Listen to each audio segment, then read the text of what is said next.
안녕하세요. 화상관정의 홍익 변호사입니다.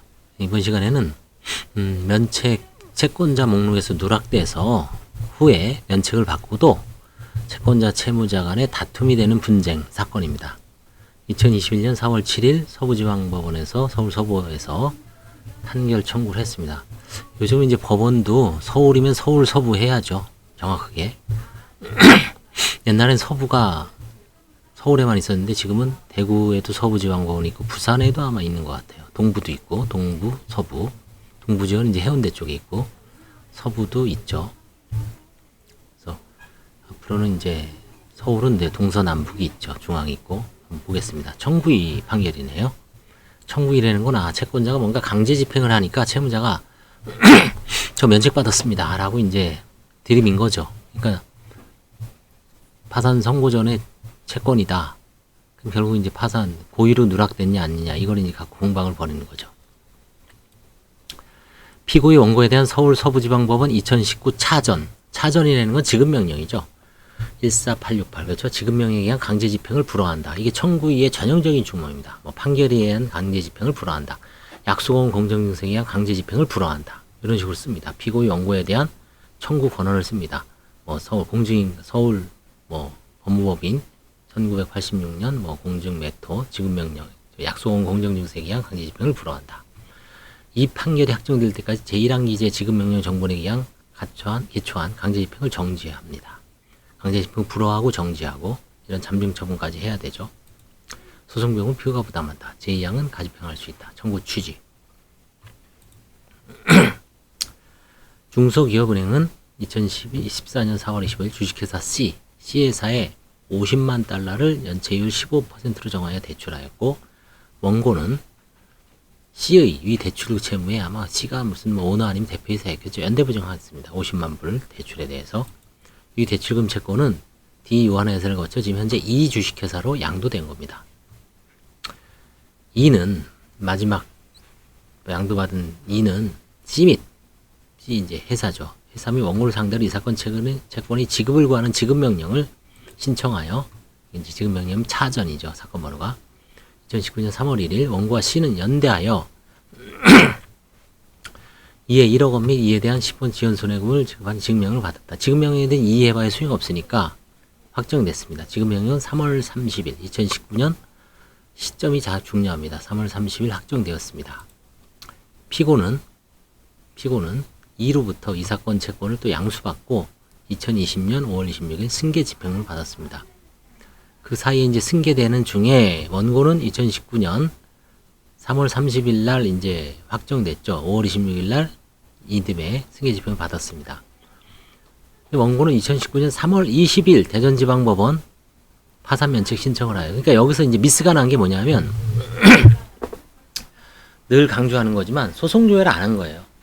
2019년 3월 30일 날 확정됐기 때문에 2019년 그 전에 차전 사건 번호는 나와 있죠. 그러니까 2019년 3월 20일 대전지방법원 파산 면책 신청을 하여 2019년 10월 30일 면책 결정을 받았잖아요. 그러면 3월 20일 날 신청을 했으면 그렇죠? 3월 30일 확정됐기 때문에 지급명령이 진행 중인 걸 알았을 수 있죠. 소송조회를 안 한 게 일단 실수입니다. 그러니까 이제 여기까지 온 거죠. 일단 그거는 넘어가고요. 2019년 11월 16일 확정되었죠. 근데 원고는 파산 및 면책 신청 당시에 채권자 목록에 자기 사건 번호, 채권을 기재하지 않았어요. 지급명령인데 사건을. 소송조회만 했으면은 쉽게 알 수 있었는데 고통을 당하는 거죠. 판단. 이 인정사실에 따르면 피고의 원고에 대한 이 사건 채권은 파산 선고 전이 원인으로 생긴 거죠. 재산상 청구권으로서 왜 3월 30일 확정됐고 파산 면책은 2019년 11월 달에 확정됐으니까 이 시기상으로 파산 선고 전의 원인으로 생긴 재산상 청구권은 맞죠. 423조에 규정된 파산 채권이고 원고에 대한 면책 결정이 확정됨에 따라 채무재생법 566조에 의하여 채권에 대한 원고의 책임이 면제되므로 특별한 사정이 없는 한 이 사건 지급명령에 기초한 피고의 강제 집행은 허용될 수 없다. 피고는 원고가 파산 및 면책 신청할 당시 악의로 알면서도 이 사건 채권을 채권자 목록에 기재하지 않았으므로 채무재생법 566조 제 단서 제7호에 따라 이 채권에 대한 책임이 면제되지 아니한다고 주장하고 있습니다. 채무자가 면책 결정 이전에 채권이 존재 사실을 알면서도 이를 채권자 목록에 기재하지 아니한 경우에는 파산 채권에 대한 책임은 면제되지 아니하고, 채무자가 존재 사실을 알지 못한 때에, 비록 그와 같이 알지 못한 데에 과실이 있더라도 비면책 채권에는 해당하지 않습니다. 면책됩니다. 과실 여부는 중요한 게 아니에요. 실수는 누구나 할 수 있으니까. 근데 아느냐 모르느냐, 대표적인 그 바보 같은 항변이 그거죠. 자기는 분명히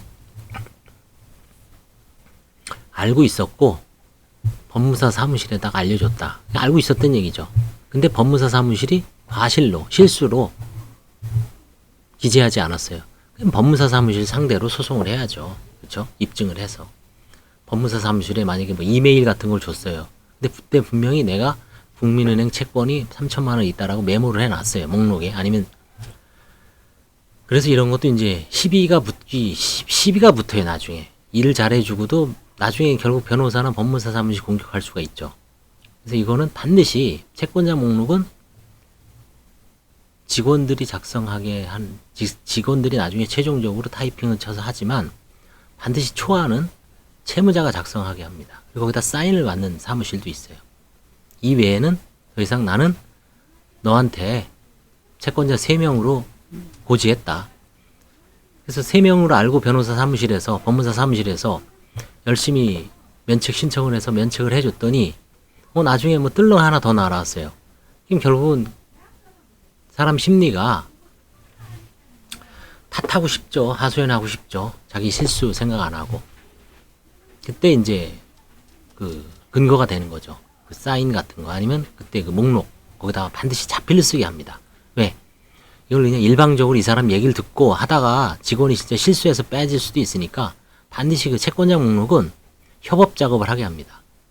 나머지야 뭐 그쵸? 큰 문제는 안 되는데.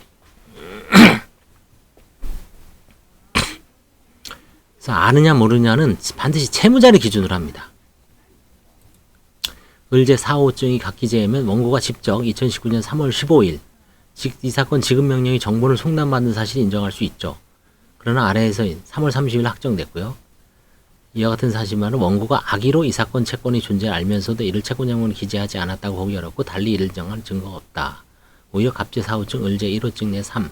변론이 전치를 더해보면 원고는 중소기업은행의 주채무자를 C로 하는 보증채무와 F주식회사로 하는 보증채무를 각 부담하고 있었던 사실, 각 보증채무는 D 요한회사를 거쳐 E에 함께 양도된 사실, 원고가 파산 및 면책 신청할 당시 이 사건 채권 및 F주식회사 보증채무는 모두 E가 보유하고 있었어요. 원고는 신청 당시 채권자를 E로 하는 중소기업은행의 보증채무를 채권자 목록에 기재했던 사실, 그와 같이 기재된 보증채무 X가 10만, 100만, 1000만, 억, 10억, 27억 원이에요. 위 보증채무 중 이 사건이 2020년 2월 20일 이와 피고 사이 내부적인 정산을 거쳐 피고에게 양도된 사실을 인정할 수 있는, 분리해서 양도된 거죠. 이러한 채권 양도의 경위와 파산 및 면책 신청의 내용, 채권자 목록에 기재된 채권의 내용 등에 비춰보면 원고는 파산 및 면책 신청 당시 채권자를 E로 하는 보증채무에 당연히 이 사건 채권이 포함된 것으로 알고 있었던 것으로 보일 뿐, 원고가 이 사건 채권이 별개로 존재하고 있으면서도 악의로 알면서도 채권자 목록에 이를 기재하지 아니했다고 보기는 어렵죠. 원고는 27억에 이게 섞여 있다라고 본 겁니다. 이게 한꺼번에. 네, 이론적으로는 채권이 각 별개로 돼 있는데 별개로 양도가 됐으니까 회사에서는 이제 뭐 그렇다고 치더라도 원고 입장에서는 중소기업에 썼고 구상권자로 썼는데 27억에 이 사건 2억 얼마만 딸랑 분리돼서 존재하고 있다는 것을 구분하기는 어렵죠. 일반인 입장에선. 그런 점을 구체적으로 고려한 것 같습니다. 판례는. 판례가 이제 사실 개별적으로 케이스 바이 케이스죠.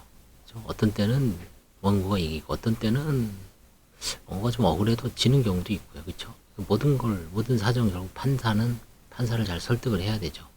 그리고 이제 상대방한테 증거라든가 신빙성이라든가 여러 가지 주장, 항변, 자세, 태도 그런 것 되게 중요하죠. 또 어떤 거짓말을 하는지 안 하는지. 한 번 거짓말하다가 찍히면은 나머지도 잘 안 믿는 경향이 있죠. 그래서 이제 서명 같은 거 쓸 때도 매우 주의해야 되죠.